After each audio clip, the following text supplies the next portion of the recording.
All right. Thanks everyone so much for joining us for our March STC Florida chapter employment panel. This is an annual event we do every year, so we're excited to welcome some panelists who are returning and some new faces. Before we get into that though, just to go over our agenda, we just finished the networking portion and we're going to be moving into a little bit of a welcome from me in the chapter, some announcements, and then we have a few prepared questions for moderated Q&A, and then we'll be doing open Q&A where you can put questions in the chat or unmute and ask our panelists. So I remember to introduce myself because notoriously I start talking to people and forget to say who I am. So my name is Bethany Aguad. I am the STC Florida chapter president. We are the Florida chapter of the Society for Technical Communication, which advances the theory and practice of technical communication. It's the world's largest and oldest professional society dedicated to the advancement of our profession. And we have everyone participate from students to practitioners to academics. And our members are representing all different industries across the globe. For the Florida chapter, we were founded in 1977, dedicated to serving the needs of technical communicators in Florida, originally in Orlando, then Orlando Central Florida, and now all of Florida, and then eventually world domination. But we're not quite at that stage yet. So for now, we are happy to welcome people beyond our borders as we hold our regular meetings on Zoom. So thank you all for being here. I see these meetings as a great opportunity for education for us, for networking, fellowship, and just sharing with like-minded people. So we hope you'll continue to participate with us on some of our upcoming opportunities that I have on another slide.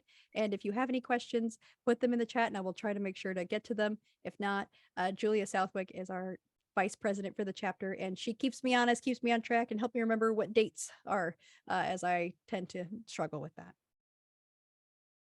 So just a little bit about our opportunities. We actually have a meeting coming up next Thursday, March 23rd on STC leadership and volunteerism. So if you are finding based on what you learn or what you're pursuing after this meeting, and you would like to help build your credentials, your portfolio, your skills, and obviously hang out with us, we think we're pretty fun people.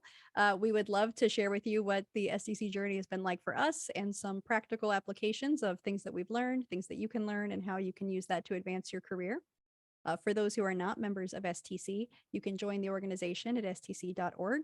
And if you do, we hope you would join our chapter. There's a lot of different benefits from education to resources to job postings. And for our chapter, you get discounted meeting fees for all of our educational programs, and also the opportunity for recognitions and networking. And we hope that you'll consider, hanging out with us in the future. I'm going to hand it to Julia briefly to talk a little bit about our opportunity to get published in our newsletter. Hey everyone, I'm Julia Southwick. I use she, her pronouns, and I'm the STC Florida chapter vice president, newsletter editor, and communications chair. It's all in a hat. I almost forgot one of them.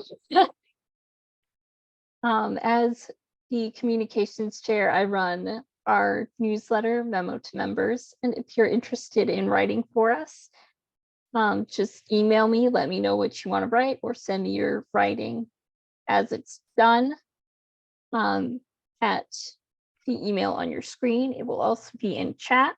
If you know you want to write something, but you don't know what to write, there is an ideas page, which it will also be in the chat for you to look at and get ideas.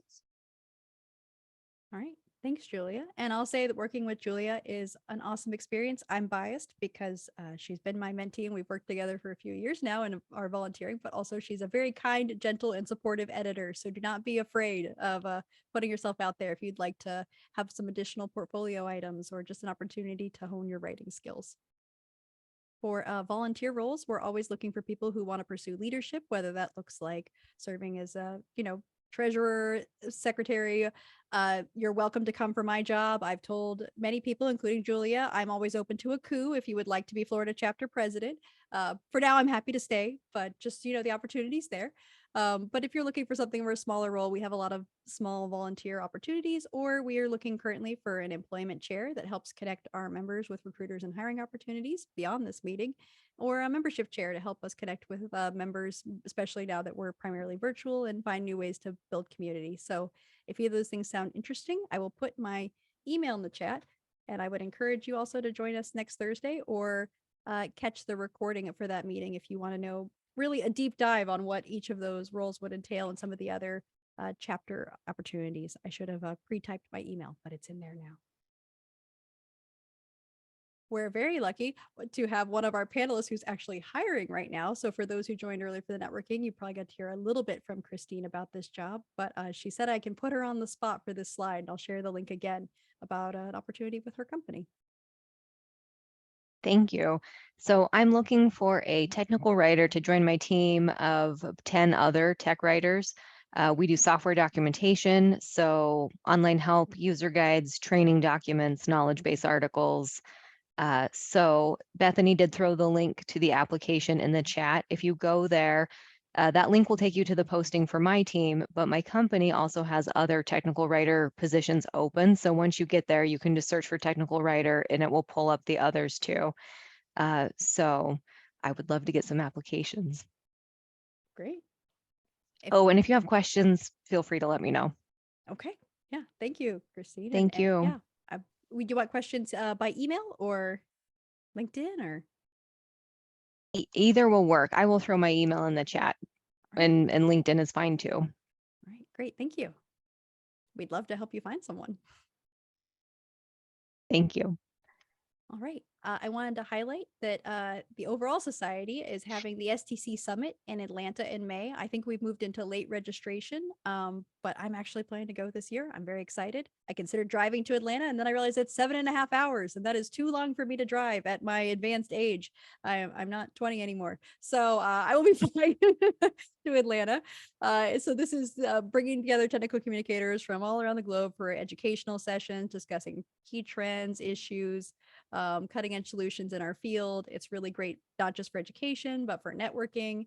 I know for a lot of students, there's an opportunity to volunteer for free registration. So for those who are at FTC, I'm sure you've already heard about that from your leadership, but just wanted to highlight again that that's coming up in May. And one more thing, Sonia Stevens, who has been an academic from UCF, reached out as a representative of the Association for Computer Machinery, who are having an event this October in Orlando for their special interest group on design of communication. So they are currently looking for people who would like to do presentations, and I'm going to put the link there if you're interested in doing a proposal. So they want researchers or practitioners to share how it's done. So methods and methodologies, innovations and research and experiments. I know some of it is geared towards academics, but they do have some particular questions that might prompt practitioners as well if you're looking to do a presentation, especially for people who are local to Orlando. Those I didn't put the date. I put they're due by 11:59. I believe it's due like March 31st. I will double check the date. Otherwise, it sounds like it's due 11:59 anytime.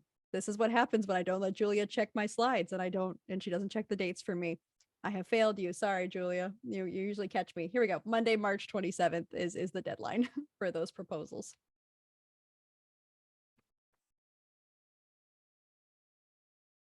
All right. So without further ado, I'm going to be giving me a moment while I make sure I spotlight the video for all of our panelists so that we can welcome them. So we have Christine Christensen, Renee Eid, Patrick Green, and Lindsay Bailey joining us as our panelists who are going to answer your questions. I would say all of your questions, but you know, we'll temper your expectations that they'll answer most of your questions tonight. So I'm going to give them a chance to introduce themselves. For panelists, give me a moment to spotlight your videos, and then I will call on you if you're willing to do a quick introduction. So one moment, please. Okay, I think I have been successful. All right. So for each of the panelists, if you don't mind doing a quick introduction, where are you currently located? Where do you live? Your current company and role, and maybe just a brief greatest hits of your career experience. So Christine, I will call on you first. Okay. I am located in Salt Lake City, Utah. My company, though, is global, so we have people and tech writers all over the place. My company is called Trimble, and you'll also see CityWorks on that previous slide. Trimble acquired CityWorks, so that's why. I am the documentation manager there, and I started with the company just about 12 years ago, started as a technical writer, had just graduated with my master's in tech comm, and I did that for about 4 almost 5 years, and then I was promoted to the documentation manager. So I've been doing that for the last 8 years now. All right. Thanks, Christine. Renee, you are up next. Thanks. Hello, my name is Renee Eid, and I am based in Dana Point, California, but very similar. I work for a company called Silent 8, and we are also global. So part of what's fun about my job is interviewing people all over the world at all hours of the day. And I obviously kind of fell into HR and recruiting. I was a science undergrad and started interviewing actually, and realized like these aren't my people and they don't even like me, and I should probably figure out something else to do. So I just fell into recruiting the way most people do. Started as a headhunter and then went in-house and worked for a software company that was small at the time called Hire Right, and ended up being part of their IPO, and then we were acquired, and we were acquired by USIS, a fairly notorious government subcontractor. So after that experience, I took some time and had my own little consulting firm, and then decided after the world settled down about 1.5 years ago to go back in-house and just focus really on recruiting, because I had moved into general HR and really didn't want to do the downside of employment anymore. I just wanted to do the hiring side of employment. So since joining Silent 8, I was hired as a technical recruiter. I've done very little technical recruiting there, but I do more of the business recruiting, and on occasion I do the tech recruiting for them too. And I think my violinist, it sounds like, is leaving the building right now, so he will make his performance. I can hear him rumbling around. When you say your violinist is leaving, it sounds very grand, like you have him on staff. Yes. Didn't even know he had a concert tonight. So. Always interesting, never boring. Yeah, 5th grade boys. So. All right, Patrick, if you don't mind introducing yourself. Yeah, hi, Patrick Green. Current location is Chattanooga, Tennessee. I work for Lockheed Martin, have been there for just over 22 years. I manage a team of currently 23 writers based primarily out of Orlando, Florida. Prior to Lockheed, I was a Marine for 21 years. So I have the technical background, in radar systems. I was also a tank commander for about 5 years.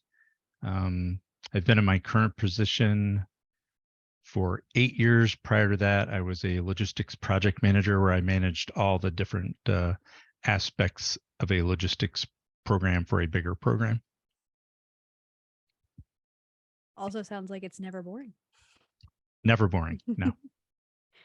All right, Lindsay. Hi, everybody. I'm Lindsay Bailey.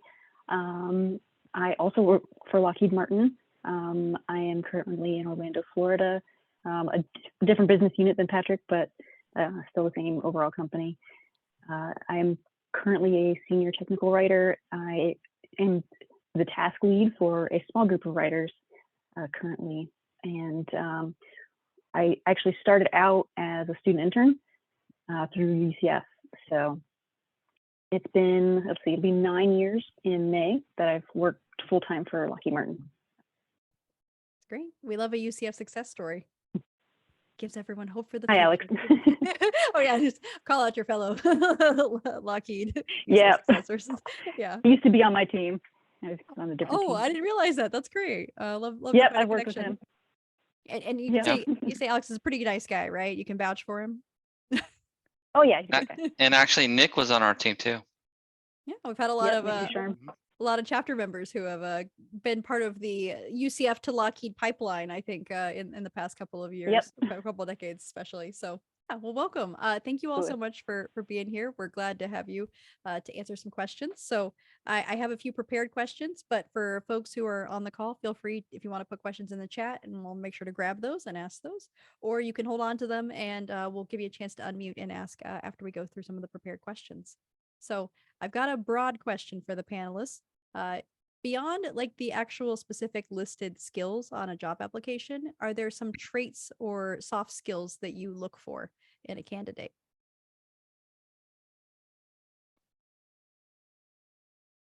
I guess I'll answer. I would say yes. I know when we're interviewing people, ones that do a little bit of homework about the position that they're interviewing or company that they're interviewing shows, they wind up being a little bit ahead of everyone else. Like we recently did interviews for a position, and we had some people that actually reached out to other prior students at UCF to find out about the position, and they were actually pretty knowledgeable during the interview process, and then knowledgeable about Lockheed, where other people I've interviewed, oftentimes they have no idea what Lockheed Martin does or the position that they're interviewing for. So I would say that's a big soft skill, is doing some homework about the company and the position that you're interviewing.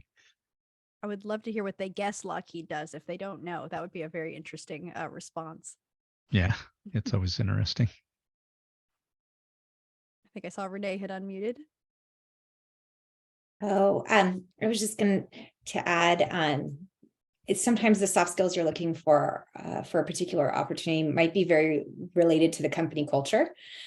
So for example, at Silent 8, one of the things I tend to look for is positivity and resilience, because it's a startup environment.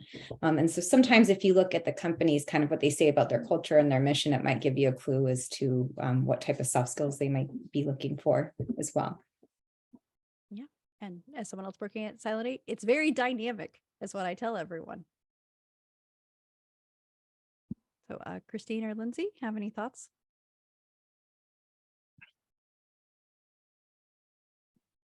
Oh, sorry, I should have called on one person. That's my mistake. Christine and then Lindsay. Yeah. Okay. I was just going to say, kind of piggybacking on what Patrick said, when we get to the end of the interview process, I always will say, do you have any questions for me? And if they say no, that kind of worries me, because I want you to have questions. I want you to be curious about the job, curious about the company. And so demonstrate that curiosity, like show interest in the position that you're putting in. That shows me that you're taking personal investment in this. And I'm sure it doesn't hurt that curiosity is a great natural fit for technical communicators. So Lindsay, Yeah, and I was going to say something similar. In that, I would say someone who shows initiative. So kind of like Patrick said, doing your homework, but I've seen people come in with a small sample of their work. So if they're college new hire looking to get hired, they might have just some things they've done for school. And obviously, if it's someone who's more experienced, a lot of times they've worked in a field where they can't necessarily bring samples of their work, but just to show that kind of initiative is always a good start. So preparation is half the battle, it sounds like. So I have one that sometimes leads to some fun storytelling.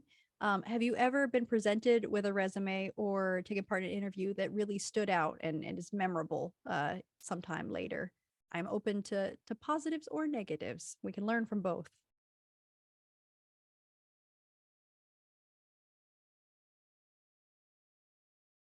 Oh, Renee's like, well, I don't. I thought better of my example. I interviewed someone during an earthquake once, and I'm in Southern California. And it was an entry-level hire, and she was so nervous that she just kept talking through the earthquake. And I was like, we need to move now. I need to get you to the door, to the frame of the door, because my whole office was glass and I was worried for both of us. But yeah, so that was my most memorable interview, I would say. Not super relevant, but yeah, that. And we used to go look, and I used to have an executive who wanted us to go look out in people's cars when they were in the office interviewing to see if they had an organized car. Oh, now I'm afraid, because Wow. that's a high standard. Yeah, I don't think it was very relevant to success in any of the jobs there, but it was an interesting theory. Certainly.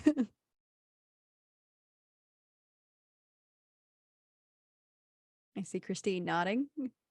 I mean, the ones that stand out to me are what we talked about in the last question, having interest in the position, being prepared and organized, and those are the ones who stand out to me the most. Where they come in with a plan. Yeah. And like they've done homework on the company. It shows that they're interested in working here. Those are the ones that are the most memorable on the positive side. Yeah, certainly, that makes sense. As part of our interview process, we give out an assignment, and I often find them interesting, the responses we get back. So it's, just write how to make a peanut butter and jelly sandwich, which I'm sure everyone's had to do at, some point, but the ones we get back, some of them are really good with illustrations and graphics. Those are the memorable ones, good ones. But then I've also had ones where I wound up, if I followed the instructions, there would have been peanut butter and jelly on both sides of both pieces of bread put together. And it's like, well, how do I even eat that with just, it's probably a memorable, not good one, inability to think about what you're writing when you're applying for a technical writing position. So it's good to have some accuracy and thoughtfulness in any writing samples or responses that you provide to Right. assignments.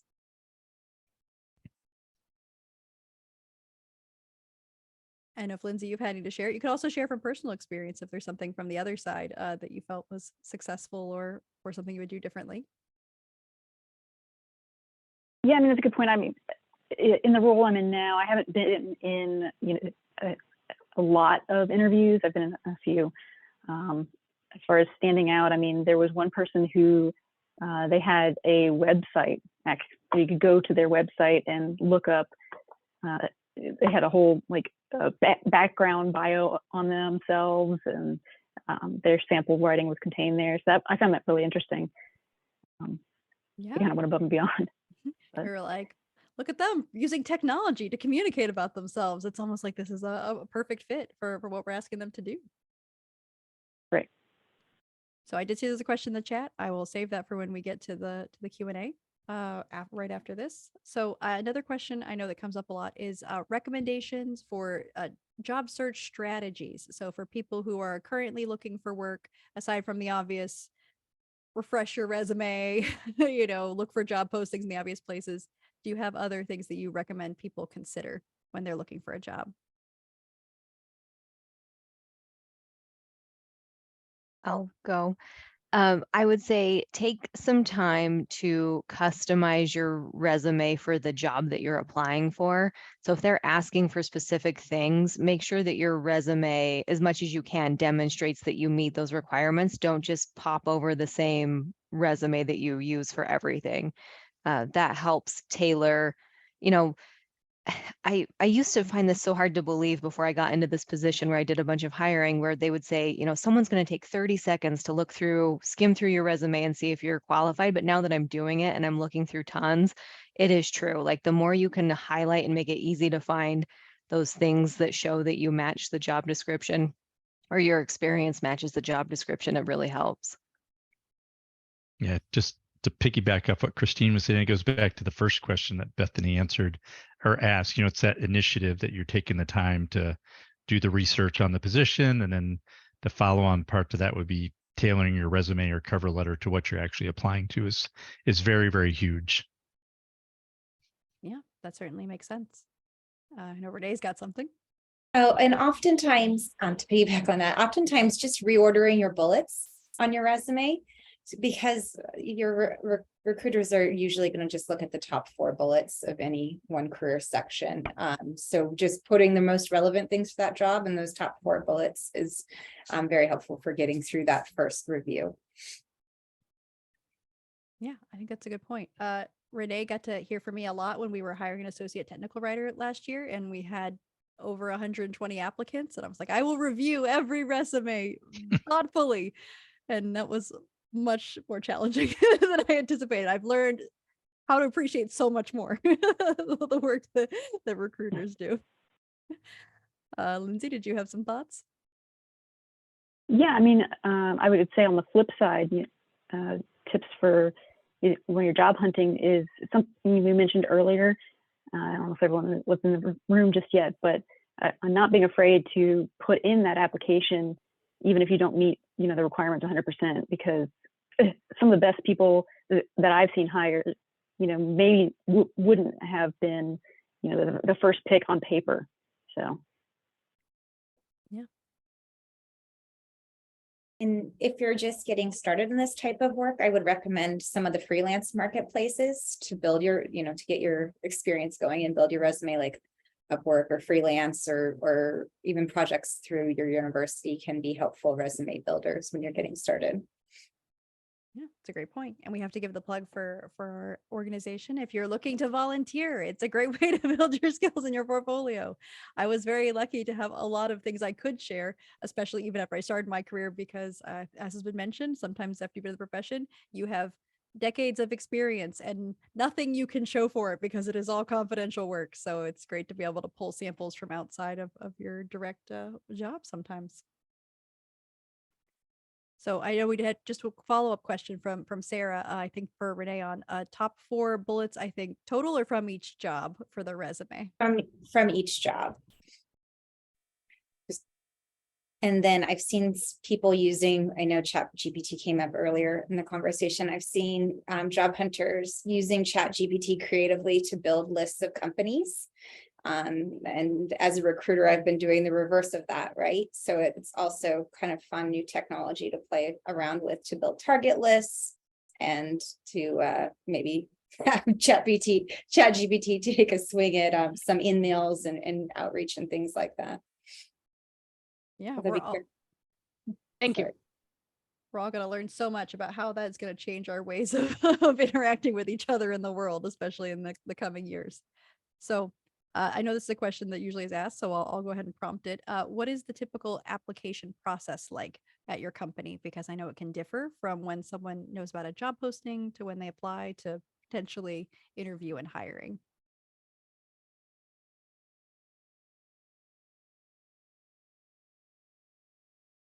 I mean, I think. So we'll do Renee then. Yeah, I don't know Lindsay. if you're asking everybody or. Okay, go ahead. Yeah, sorry. So typically there is a resume review done by a recruiter like me, unless you're working with someone amazing like Bethany who wants to review all the resumes for you. And then from there, it's a brief phone screen. And if it seems like a good fit, an interview with the hiring manager thereafter. And then based on the level of the position, you may interview with the executive team or a founder as well. But that's typically what our process looks like. Thanks, Renee. Lindsay? Yeah, and I was just going to say, at least with the team that I've been with, once a rec is posted and it goes out and people submit, I mean, typically you'll hear back pretty quickly after submission if we're interested in interviewing, because 9 times out of 10 we have that rec open and it's a fairly immediate need. So. Mm-hmm. And Patrick, I know you're at the same company. Anything else you would want to add?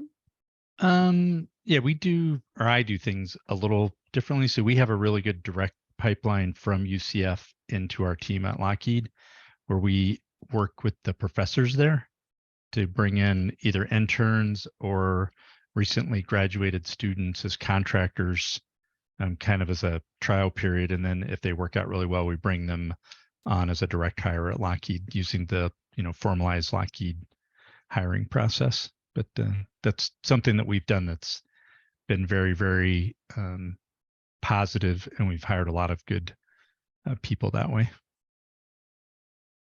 Yeah, that makes sense. Christine, how about you, since you're going through this process right now on the hiring side? Yeah, our process is very similar to what Renee described. So I work closely with a recruiter. In this particular instance, my recruiter's a woman. So she screens the initial applications, forwards me any that she thinks I would be interested in, but I can also log into our system and see all of them. So I go in and still review all of them, take a quick look. And I find that helps me and the recruiter be on the same page, because I can point out like ones I'm interested in or not interested in. And then we do a phone screen, and the recruiter does the phone screening and then refers any that she thinks that I would want to meet with. She refers them to me. They interview with me and then 2 other managers at my company that my team works closely with, one-on-one interviews. So it's not like a panel of all 3 of us at once. That helps it. I think the one-on-one's a little more comfortable.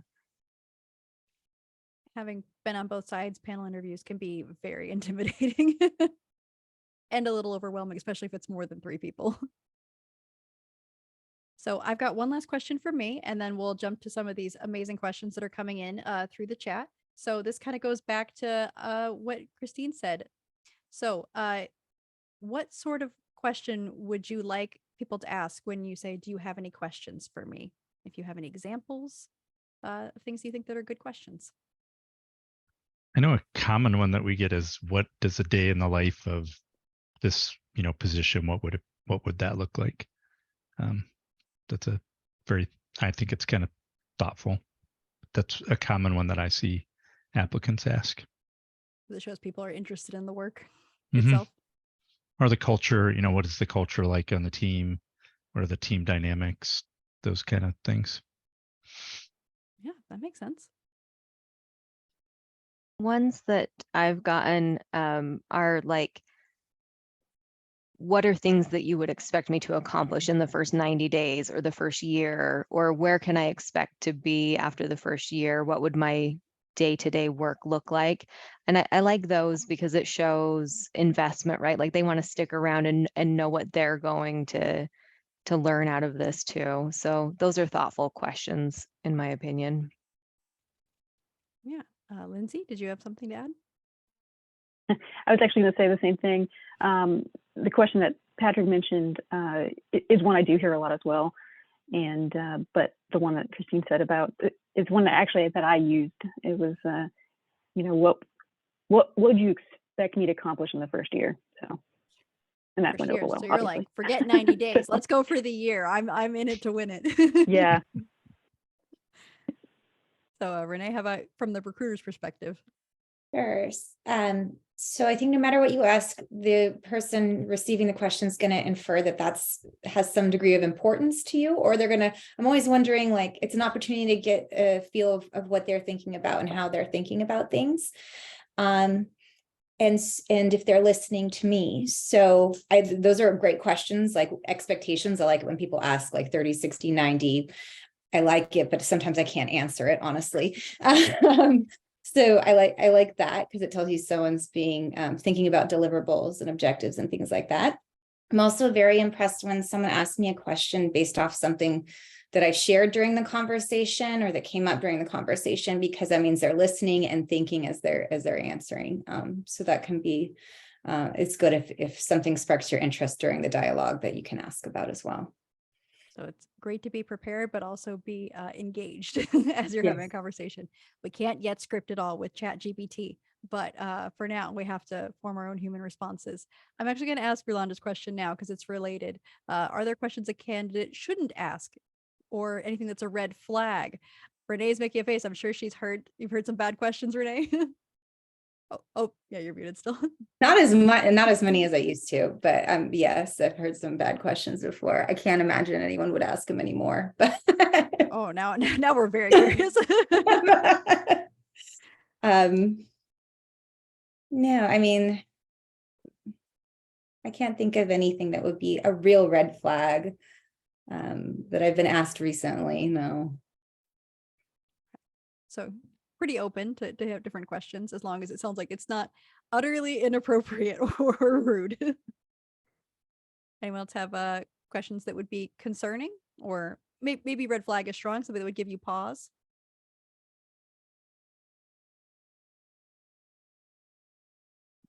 The only one that I can, go ahead. Sorry, we'll do Lindsay. I was going to say, if the first thing out of their mouth is, how much am I going to get paid? While that is a relevant question, typically the interviewer is not the person who could answer that to begin with. So that sort of thing just kind of throws off, in my mind, the whole interview. So by the point you're interviewing with someone on the team or a hiring manager, you shouldn't be asking about the pay at that point. Right. Christine? It's been several years, so I don't remember exactly how the question was worded, but it made it very clear to me that this person saw this job as a stepping stone and was maybe going to spend like a year and then was looking to use it to advance to something else. And so that was kind of a red flag for me, because I'm hoping to find someone who, wants to stick around for a while and wants this job because they want this job, not because it's a stepping stone to get somewhere else. But I'm not bothered by very many questions. Like if you want to know about the benefits package or the culture, or you've got a vacation already planned in 6 months and you want to make sure it's going to fit in, like, none of those things bother me. Patrick, anything you'd want to add? No, I can't think of anything. I'd be open to pretty much any question, as long as it's not inappropriate. Well, good. Hopefully that'll be reassuring for everyone. It is hard to get it wrong, besides just not having any questions. Yeah, that'd be the big thing, is have a question or two, write them down before you even show up, just to make sure you have something to ask. Go brain dead at that, when the hiring manager asks you a question. I'm certain that would never happen to anyone here. We're all perfectly verbal at all times. So yeah, thank you for answering that question. I think we're going to go into the questions we're getting in the chat. They've been flying in. Thank you guys. I'm going to try to go through them in order as much as possible. So first we have from Joanna, are resumes with achievements rather than a streamline of job description more valuable? So I'm assuming means speaking to specific accomplishments at each job on your resume.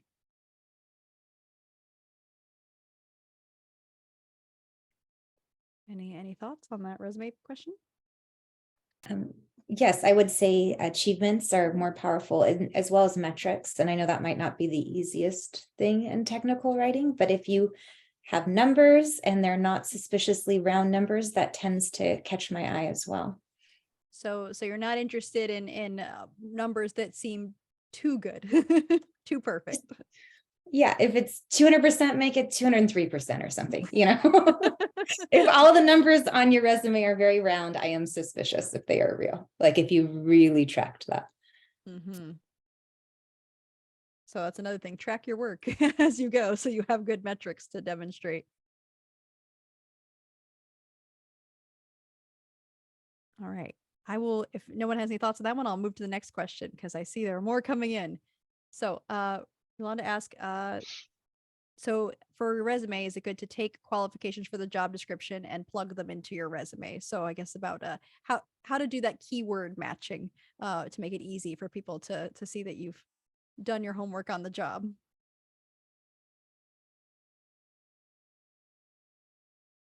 I would say my advice would be do the best that you can to demonstrate that you have those qualifications without just repeating the list of qualifications that they're looking for.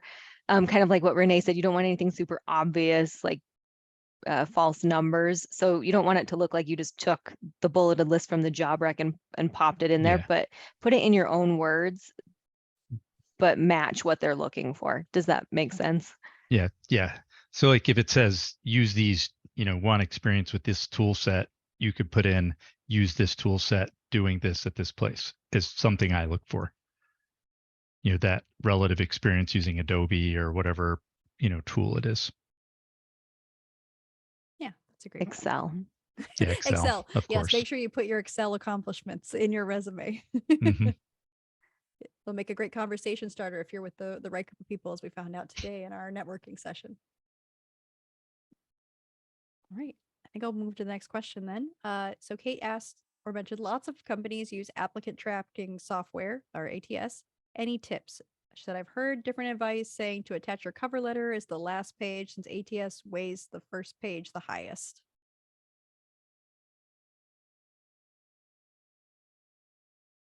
I know nothing about that. So Yeah, it really varies by ATS. I think candidates sometimes give ATS systems too much credit. They're not terribly great at parsing and keywording. Not many of them are.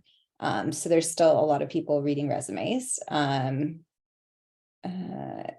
That we will do like sometimes a keyword search if you just get a ton of applicants, but most of the time at a company that's small like mine, someone's still reading your resume. So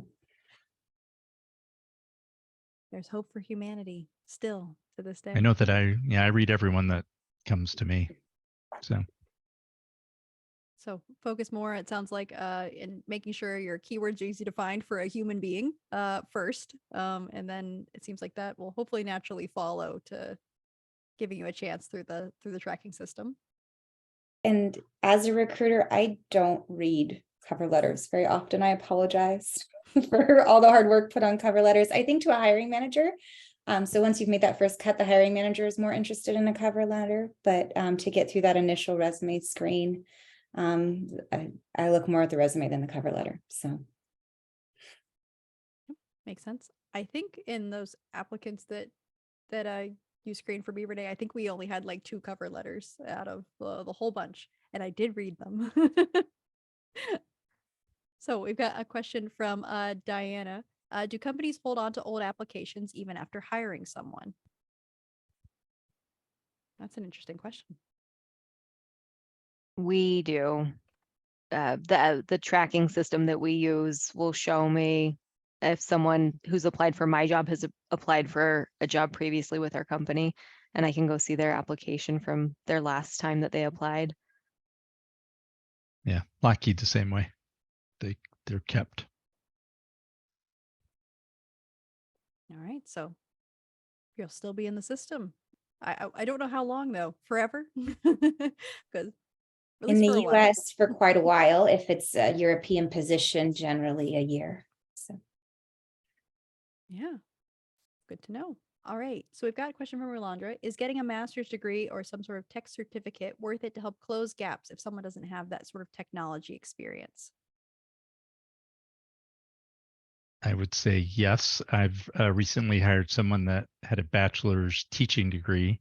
So they were a teacher and then they went back to school to get a master's degree in technical communication. And they're now on my team as a technical writer. So they used that master's degree to fill the hole in what they were looking for. All right, so we've got some positive responses. Other thoughts and I guess other sort of continuing education or opportunities to close a skills gap? definitely, I think it's very helpful. And it goes kind of back to where we started in terms of putting in the extra effort. You know, the certifications show that as well. Yeah, definitely. All right. I'm grabbing questions, guys. You're asking good ones, so keep them coming and I'll keep grabbing them from the chat. So Joy asked, what are some in-demand hard skills in today's workforce? Alternatively, what are some of the most popular software or tools that technical writing candidates should learn? It's a great question. I'm sure it depends on the company. So what's the experience for each of you on things that you would look for?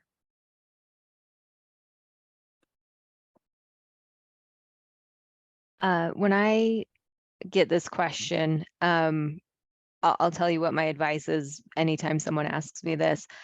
I care more that you are a good writer than you know a specific tool, because I can teach you how to use the tools that we use at our company, but I can't, well, I don't know. I probably can't teach you to be a good writer. I'd be giving myself too much credit.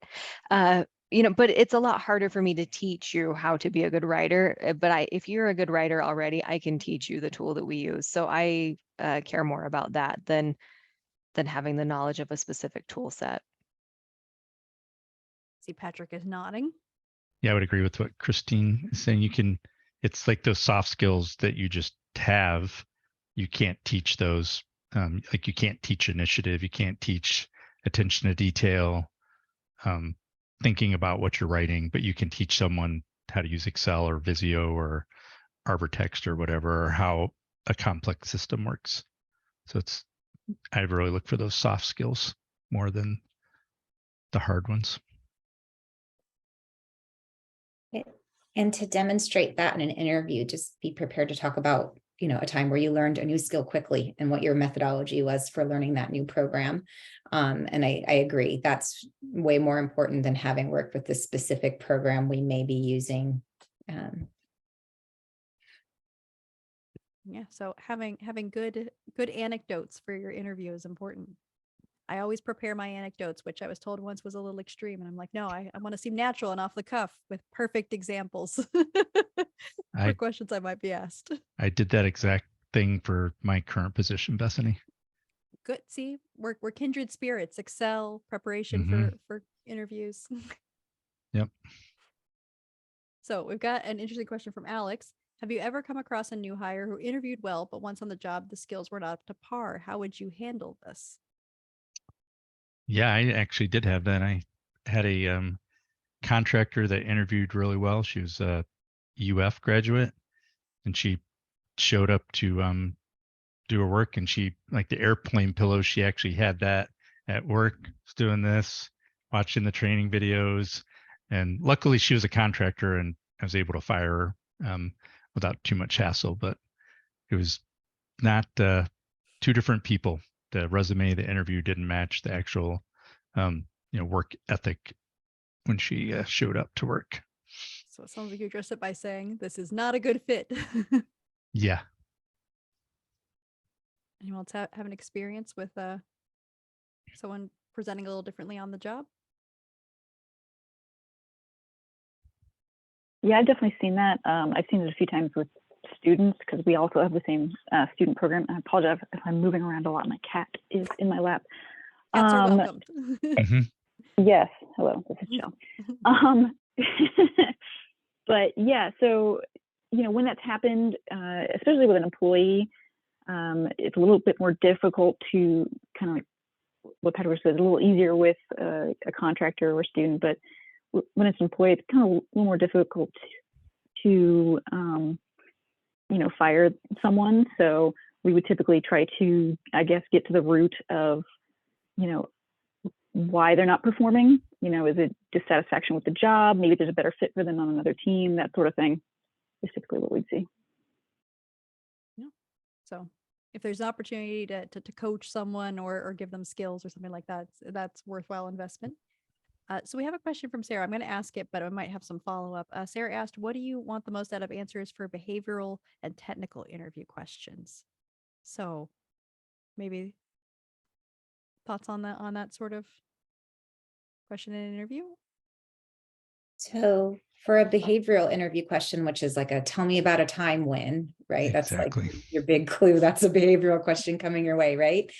I'm looking for what was the situation that you're sharing? And more importantly, what did you think about that situation? So what were your thoughts?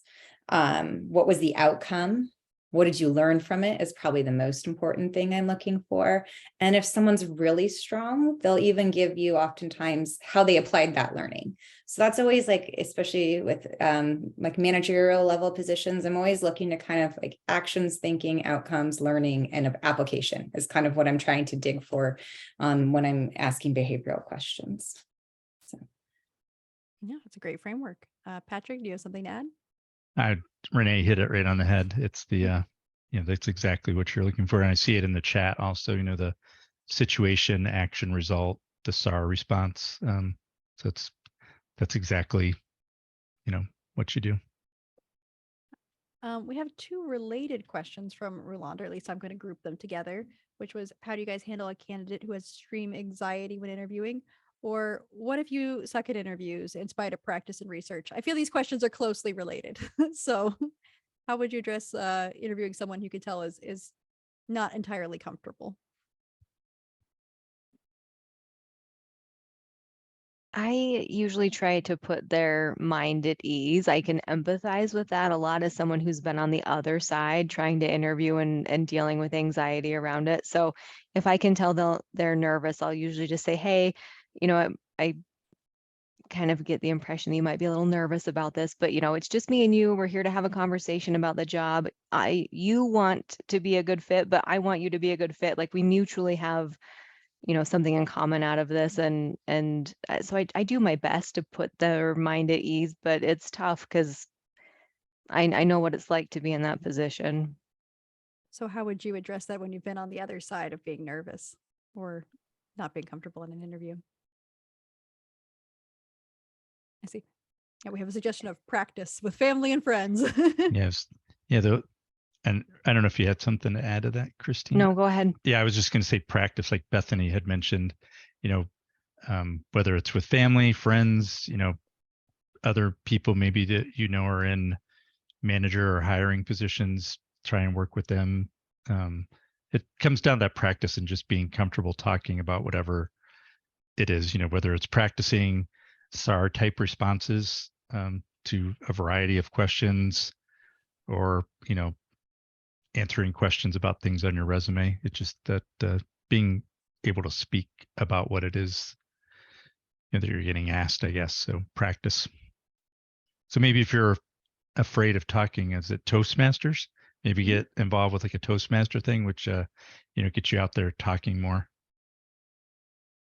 Yeah, and not to always be plugging STC, but I have to a little bit because I was someone who was very nervous about speaking in front of groups. I would have those moments where I would try to question what to do with my hands and then would stare at them. So I've come a long ways from that. I still question my hands every so often, but it's in private. So we're always happy to give you opportunities to build presentation skills, help facilitate meetings, because really just that practical experience, I think, can help build a lot of comfort and know that people want you to succeed, ultimately.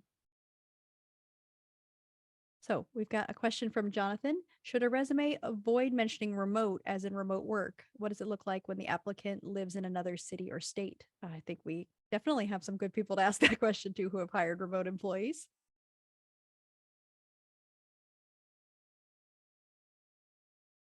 I find very few people list their home address on their resume anymore. It's more about an email and a phone number. So feel free to take I don't judge it if your address is on there, but also think about the state where you are. And there are some states that employers are starting to think of as unattractive. I'm not speaking for Silent 8 specifically, but if you live in Colorado, California, Washington, or New York City, some companies might be avoiding those locations. So if you might want to wipe your state off your resume, because it might help you get through that first round.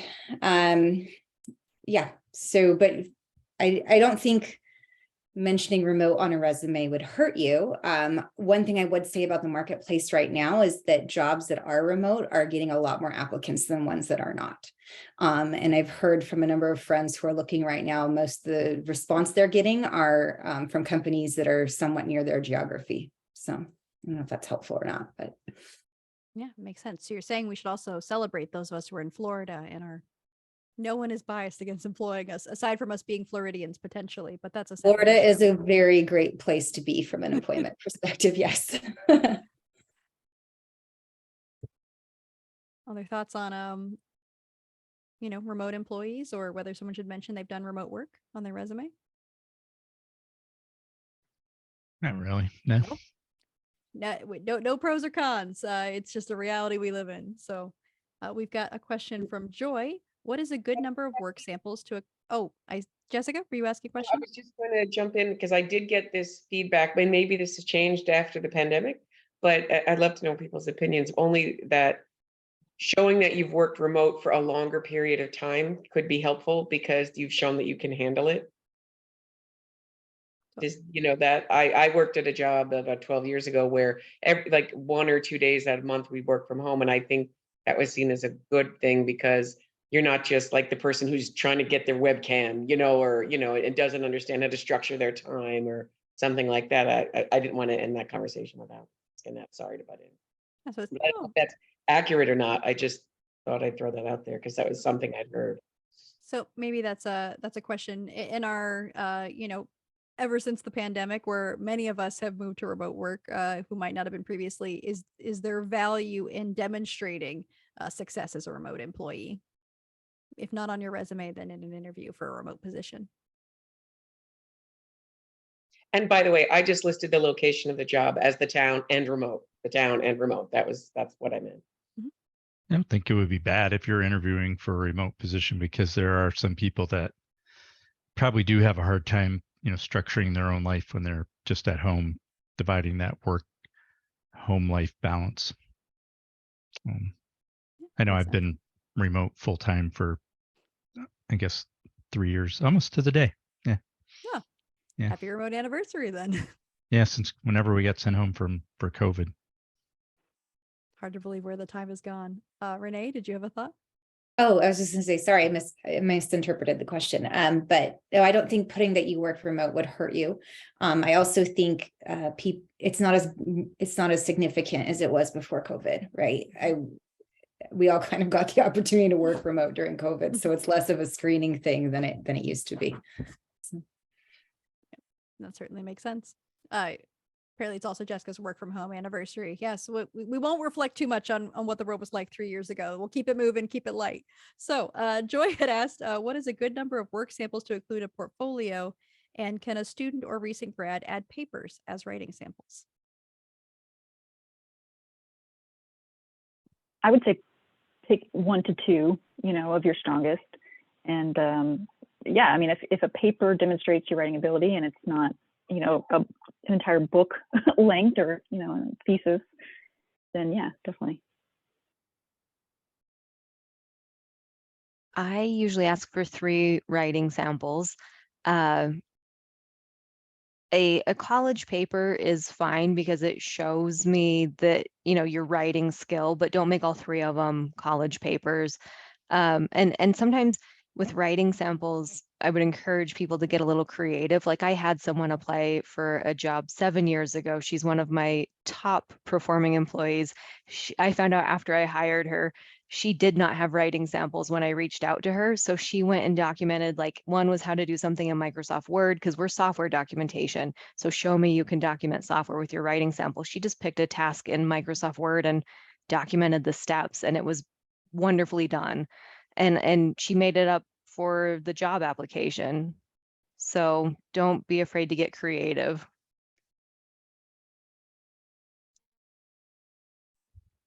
Any other thoughts on writing samples? Because I think we have a follow-up question I can ask. I know as part of my interview process, that is a requirement. Yeah. I assign something so that I'm reading the same thing from everybody. So I guess that falls. Sarah's question was, are there any specifics in terms of types of work samples you are looking for? So Patrick, it sounds like you have a very specific, I know you mentioned the peanut butter and jelly assignment. Are there any other specific samples you look for? There's another one we do to describe like a system of systems, kind of, just a more technical kind of a paper. I don't remember exactly what it is off the top of my head, but yeah, there's 2 specific ones that we, one for contractors, interns, and then one for the Lockheed positions. Yeah. Anything else on writing samples? Do you guys want to make sure people are aware of? Okay, then we'll move to the next question. Oh, I saw Sarah raise her hand. Yeah, sorry. I was just wondering, because it's going to go way down to the bottom. Do writing samples need to be of a certain length to be worthwhile? So sort of asking for a minimum length or guidance on that. Right. Like if it's just like you're explaining the UI of a software, it might only be 1 or 2 pages. But so other things might be much longer. So that's why I'm asking. 1 or 2 pages would be fine. Yeah. I would think you wouldn't want to overwhelm, the Bethany's that's reading 120 resumes. So I can't promise I'll always do that, but I did it once and it, Yeah. it was a learning experience. Actually limit mine, no more than 2 pages. Well, that's interesting. Thank you. So Jessica asked, when your skills are weak in an area, how do you present yourself as strong while admitting you don't know? Any examples? So I guess in this is a case where maybe there's a specific skill that you didn't anticipate going into the interview not knowing, and it has come up. Jessica's nodding. Yes. Or you're weak in it, but like they interviewed you anyway, and maybe they're looking for something else. Like Christine was saying, I just look for a really good writer, something like that. But we've all run into that. No, I haven't done yet. Something like that. Where you can't lie, but you don't want to present yourself as weak while also not. You're basically wanting to show that you're teachable. I don't know. Obviously, I don't know. That's why. Right. So I think, like you said, acknowledging, no, I have not worked with that program before. But here are the other ones I have, especially if one's closely related to the one they're asking about. And here's how I go about learning new programs quickly. This is probably the best way to address that. So pivot to your learning skills and experience. Sounds like a good way to turn it around. See lots of nodding from Christine.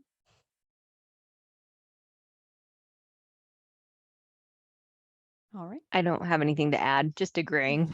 Just give it a thumbs up. Yeah. Same. Yeah, Renee hit it in the head, I think. Yeah. Okay, so we have a question from Jonathan to carry on a specific topic mentioned earlier when it comes to skills that many have never heard of or have done during education or previous work experience. How would you address this to a list of what your employer is looking for? So I'll ask a follow-up question, Jonathan. Are you meaning primarily through like the application process, like through a resume, as opposed to an interview?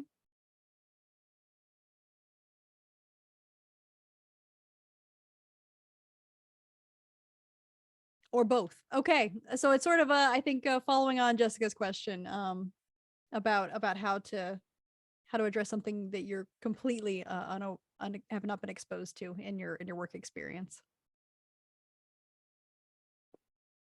I think it would be doing that research ahead of time to figure out what it was, and then figure out a skill that you do have or something, that's parallel that you could say, I don't know this, I've done some research about it, and this other thing that I have done is similar and I did well at it.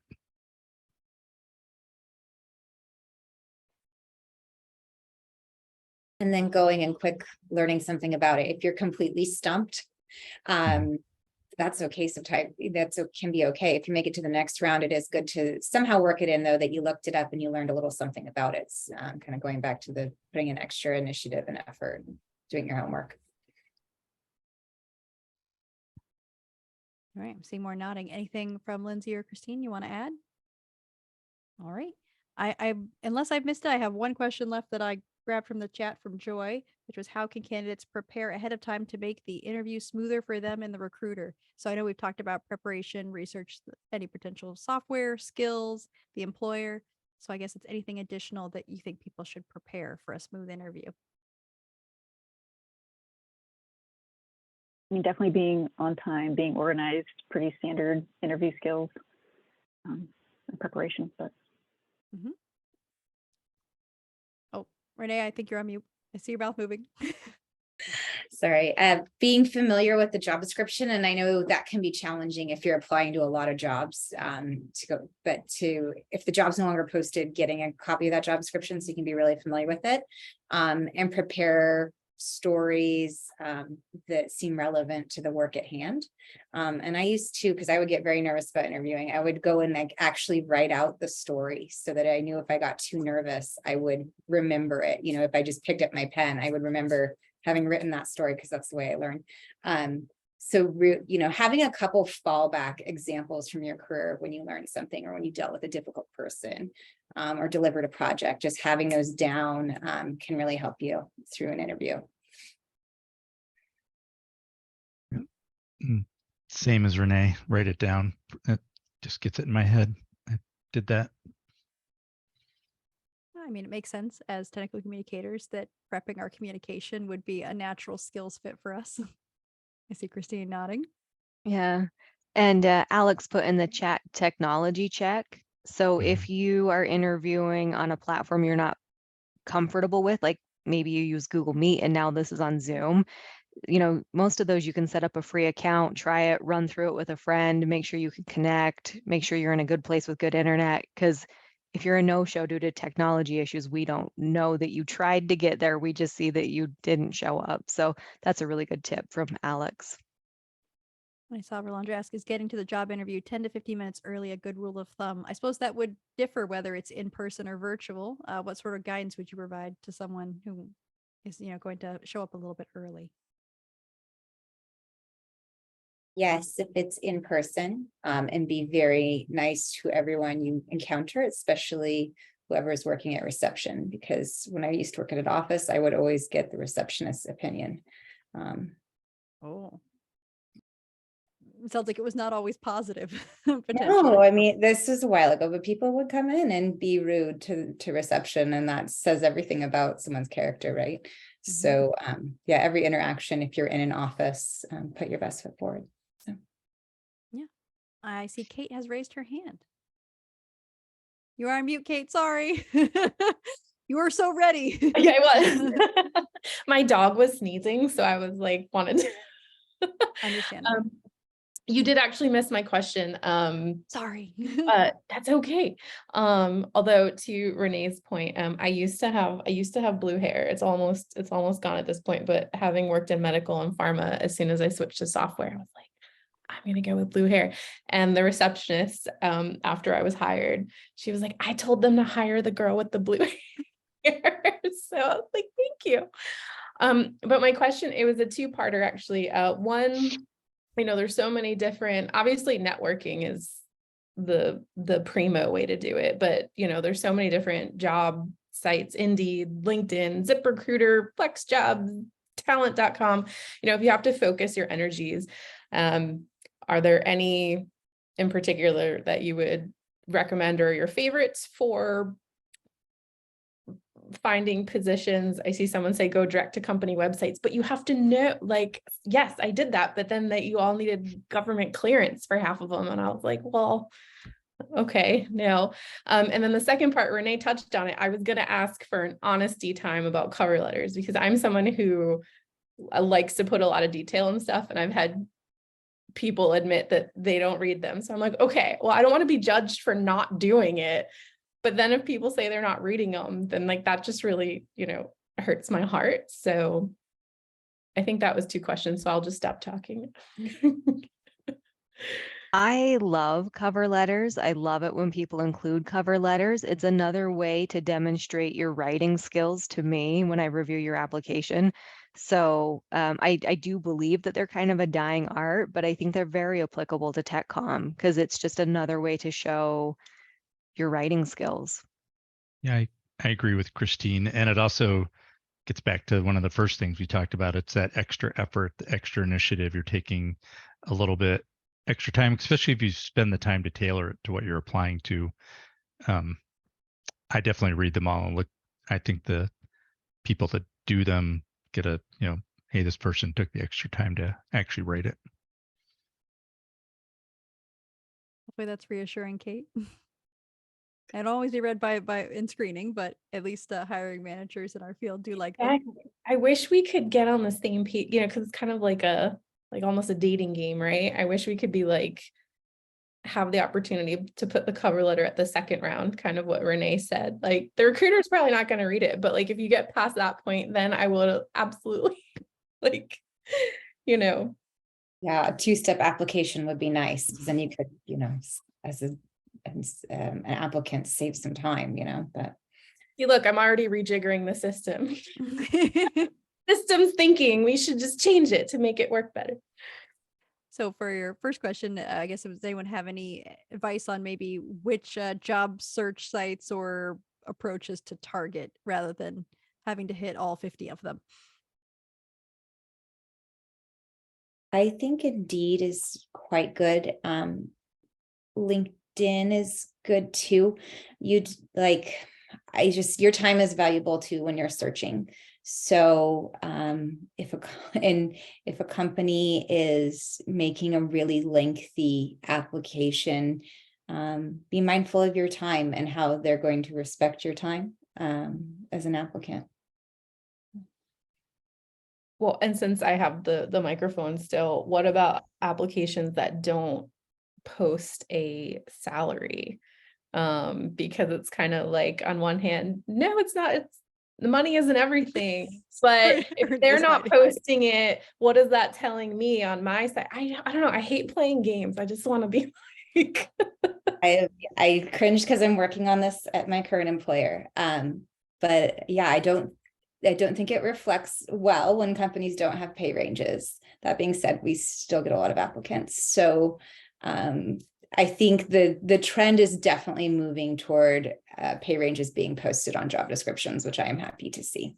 I think there are a few states that require it now. I've seen it in our Lockheed corporate communications, where if the job's in, I think it's 4 or 5 states, that it is mandatory that it's posted. Yeah, those are the states I said, baby, wipe those off your resume. Yeah, I know California is one for sure.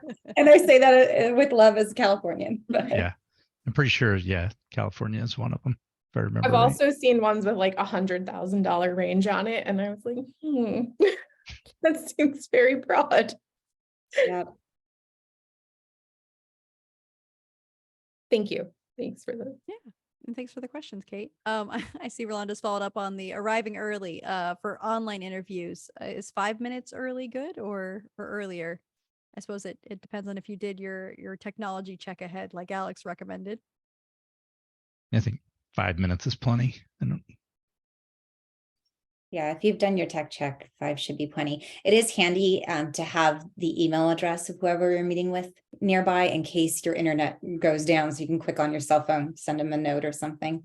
But yeah, no need to get there really early anymore. Right. I just want to check in. I saw Rolanda ask one more question. Are there any questions in the chat that I overlooked? Sorry, Kate, that I overlooked yours. But anything else that I have missed? Okay, then we'll ask Rolanda's question. What do you guys think of a 4-day work week? Anyone morally opposed to 4 days of work? Renee is here for it. So my team actually works 4-day work weeks, but we do 4/10. So I'm only 40 against, hours. yeah, I'm only against it on Mondays. The other 3 days I'm good with it. We also do 4/10s. So.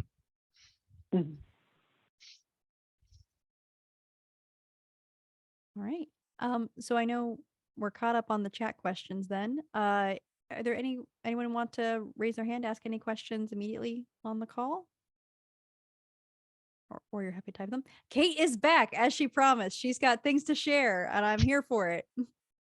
I can't, it's just, this is just who I am, and I just, can't fight True it. to you. That's why we're here, to get questions answered. This is like a group sourced question, because I have a lot of friends in tech, and tech is having a moment right now in terms of laying lots of people off. But the something from the, I'll just call it, I want to use being a Jersey girl, I want to use the word, but the complaining fest that was had recently. Why do recruiters tell you that, or the interviewer, why do they tell you they'll have an answer in 1 to 2 days, or like by the end of the week? And that is never, ever the case. Is it just optimistic thinking? Like they mean it when they say it, or, it's a Wednesday and they're like, yeah, I'm going to talk to them tomorrow. I'll have an answer by the end of the week. And it means like 5 days minimum, probably, in experience of this. Asking for a friend, but also for myself. We mean it when we say it, because most recruiters are optimists, I would say. But then a million things happen in between. So yeah, I catch myself saying it all the time. And then I'm like, is it really going to be Friday, Renee? It might be next week. But no, that is, try not to read into the tea leaves too much on timing. Like I said, I used to be a headhunter. And the reason I went in-house was because I was fascinated with the black hole that happens, is what I called it, between when I've sent you the perfect person and when you finally decide if you're going to hire them 6 weeks later. And I just really wanted to know, what was that like? So I went in-house to find out. That's how I joined HireRight. And I found it was generally disorganization and not knowing what they were looking for in the first place. And that is usually what's happening in that hole is this really what we need? Is this the skill set? Are we looking for the right thing? Or people just being out on leave or vacation and things like that. It usually has very little to do with the applicant, unfortunately, in my experience.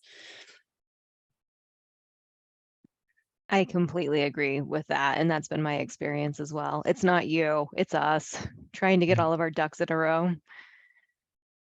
Yeah, I would agree with that. It's absolutely not the applicant. It's the internal process, or people overthinking what they can actually get done in a given time frame, or getting, oh yeah, I'm not busy all day tomorrow, I can work on this. And then all of a sudden you're all busy for the next 2 days and you just don't get time to get back to it. Yeah. All right. So we got a couple of hands raised. I think Jessica, you were first. And then we'll go to Sarah. Sure. I think this might dovetail. I saw, Alex, you just posted a great question in the chat, and it's kind of what I was getting at, because, and I'm going to blame Kate for inspiring this question, which is, as you're saying, tech is having a moment. And I just thought, you know, I have definitely had this experience lately where I feel like I'm behind the market. You know, I haven't been doing some of these things that I've seen demonstrated. I always go to a Git class, I see it demoed, and then we just don't have the opportunity to work on it. But what I've just noticed this interesting trend, especially now with all this craziness that just happened, which is those people that I was always saying, well, I'm not on the bleeding edge. I don't know how marketable I am. All keep losing their jobs. And I just sort of thought, this is a moment for all of us, like in terms of hiring, in terms of what you have to have versus those, I don't know, those hardcore basic skills that instead of chasing what's hot, I don't know. I'm more of just bringing up a situation, and I'm just curious what hiring managers think about that, because I know it's made me rethink a lot of things too. I'm sorry, I don't even know if that's a question. It was just something interesting that I noticed. It's a fair question, and I have had candidates just ask me kindly but bluntly, like, what is the likelihood of this position going on hold? Because that you're investing your time in the search as well. And I'll give the best answer I can. But it's a reasonable question given what's going on in tech right now. And I agree. I see really fantastic people I've worked with not having jobs right now. And it's a little unbelievable, but I do think it will continue for a while. Some of the largest tech companies have really hired a lot. And I think they overhired, and we're in for a correction for some time in the future. So. But out of these things sometimes come really great opportunities too. So, like I said, optimist. Give us the silver lining. Yeah. I'm going to go to Sarah next, who has her hand raised, and then I'm pulling a couple other questions from the chat.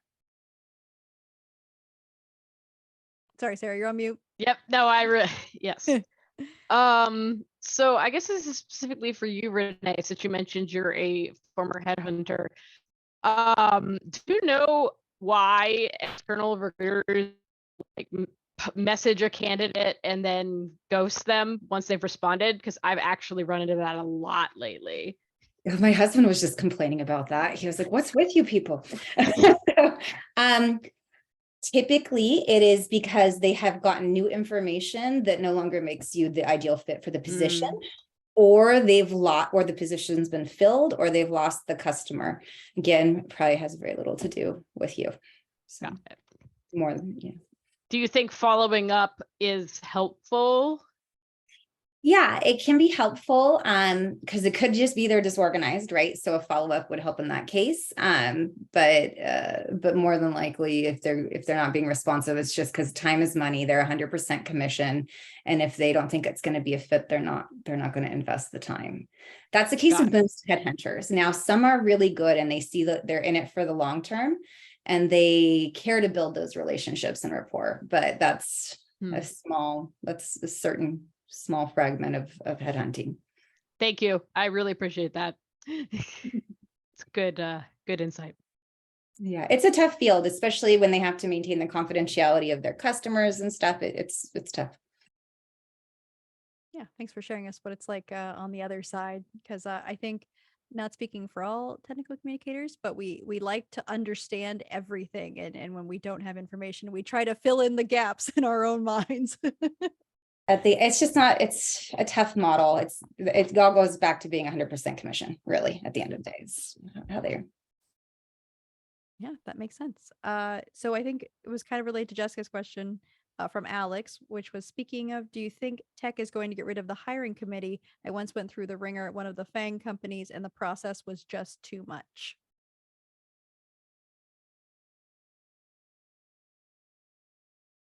So I guess thoughts about how hiring might change from kind of the big tech model.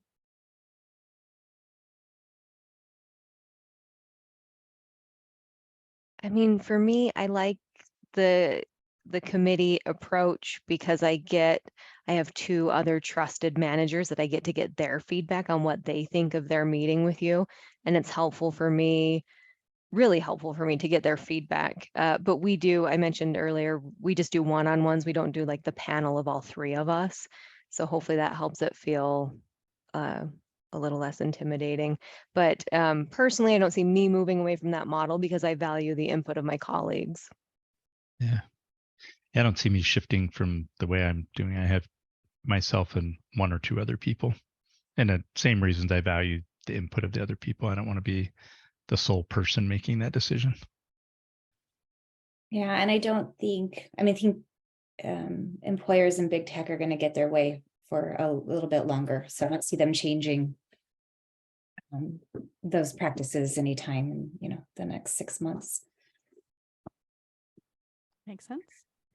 I think looking at the next question I see from Joy, as someone who is new to LinkedIn, is having a well-written profile as important as having an equally organized and concise resume? Sorry, I read your question wrong. So how important is the LinkedIn profile compared to a resume?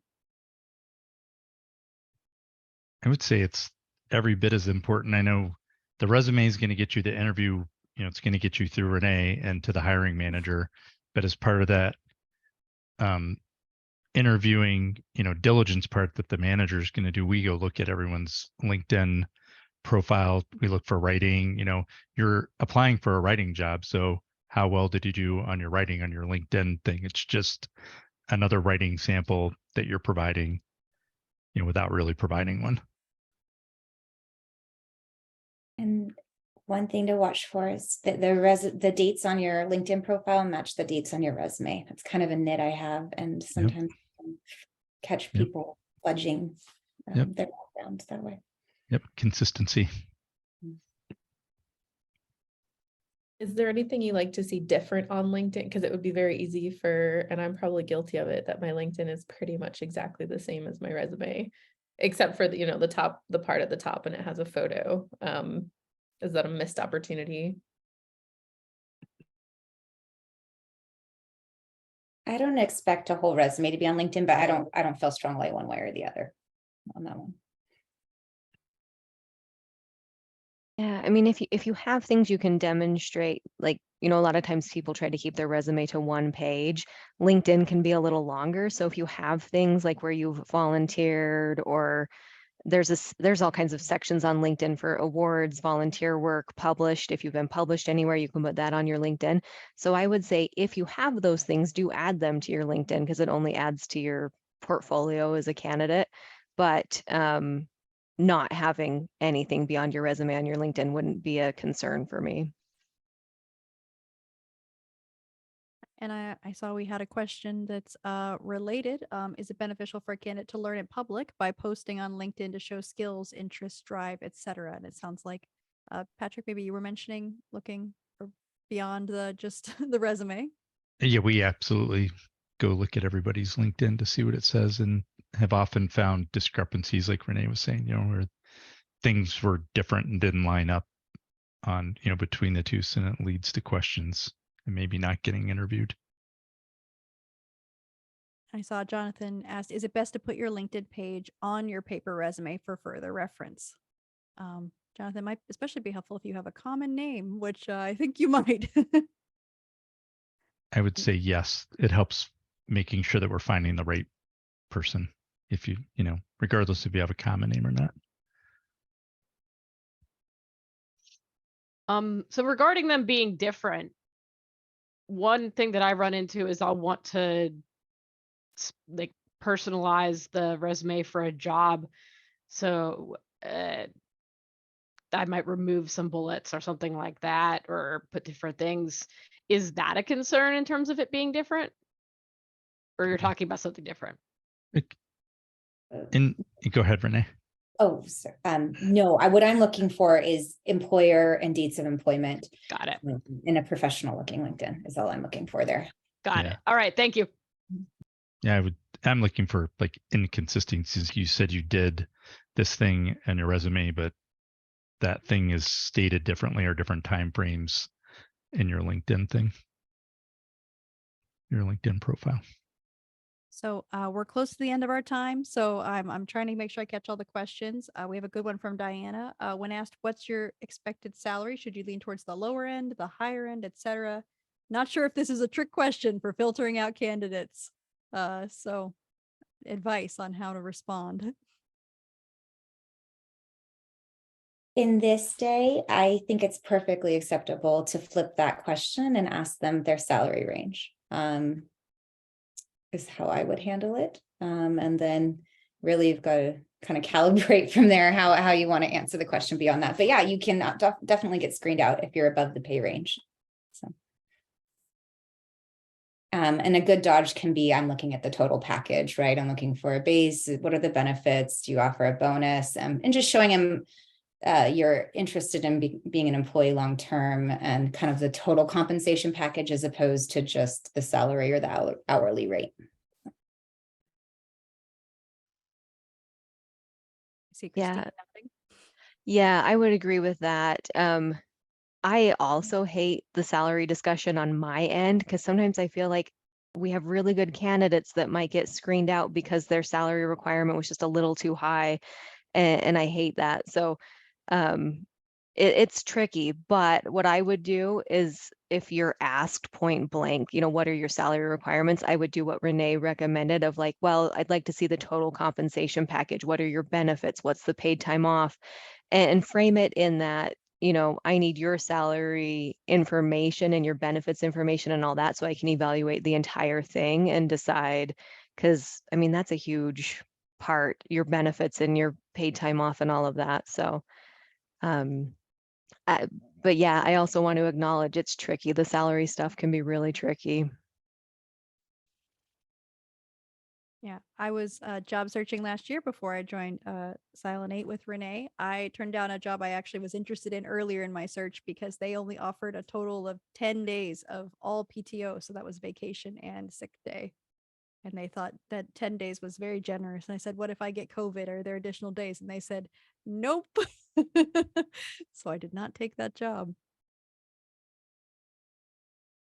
So I'm just checking the time. I saw we had one last question from Jonathan about among procedure writing, test procedures, troubleshooting, maintenance, controls. What styles do you prefer for a writing sample? So kind of going back to the writing samples, I guess, on what sort of documents you would like to see more specifically when it comes to different types of like procedures.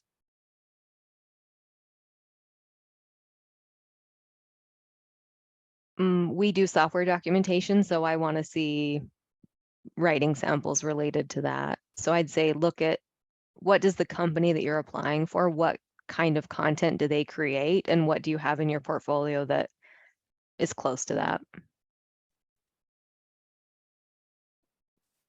And if you can't share something relevant because it's protected or confidential, feel free to voice that to the recruiter and just do your best. Like that's something that is a challenge in this particular field.